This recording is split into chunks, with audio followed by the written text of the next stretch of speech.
Assalamualaikum warahmatullahi wabarakatuh.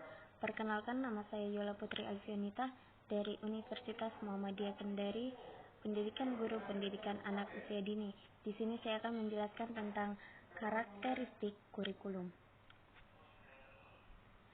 Kurikulum pendidikan anak usia dini memiliki karakteristik yang berbeda dengan kurikulum satuan pendidikan persekolahan.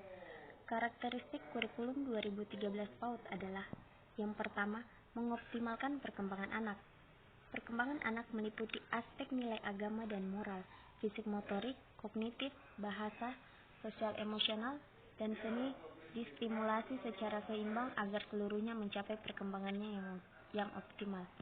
Perkembangan teroptimalkan itu seperti bila kebutuhan anak terpenuhi secara utuh, kurikulum harus mendukung terlaksananya layanan holistik integratif. Nah, yang kedua, menggunakan pembelajaran tematik dengan pendekatan saintifik dalam pemberian rangsangan pendidikan. Di sini dia itu proses pembelajaran dengan pendekatan saintifik dan pembiasaan dilakukan dalam suasana menyenangkan. Seperti bermain dilakukan dalam suasana belajar sehingga ada kebebasan anak untuk mengembangkan gagasan, bereksplorasi tanpa melanggar aturan bersama.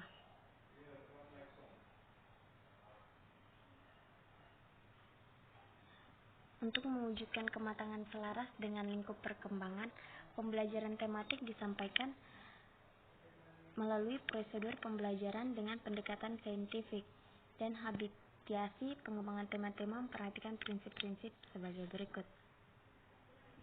Yang pertama, kemenarikan. Kedua, kedekatan. Ketiga, kesederhanaan. Dan yang keempat, keinsidentalan. Menggunakan penilaian otentik dalam memantau perkembangan anak.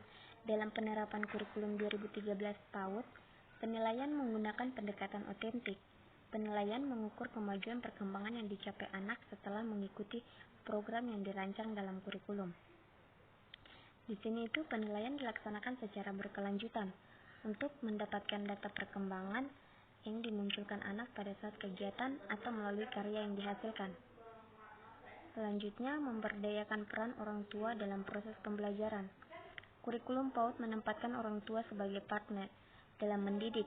Pelibatan orang tua diyakini menjadi bagian penting dalam proses pembelajaran dan mendorong keberhasilan anak di jenjang pendidikan berikutnya. Pendidik bukan satu-satunya sumber belajar yang memfasilitasi anak belajar, dan kelas bukan satu-satunya tempat anak belajar.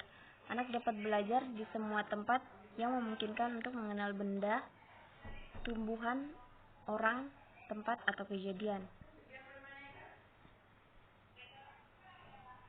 Selanjutnya, kurikulum dikembangkan dengan prinsip disertifikasi.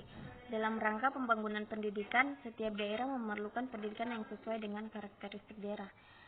Di sini dia itu kurikulum sebagai jantung pendidikan perlu dikembangkan dan diimplementasikan secara kontekstual untuk merespon kebutuhan daerah dan anak di masa kini dan yang akan datang. Mungkin itu saja yang dapat saya sampaikan. Lebih dan kurangnya mohon dimaafkan. Billahi taufiq wal hidayah. Wassalamualaikum warahmatullahi wabarakatuh.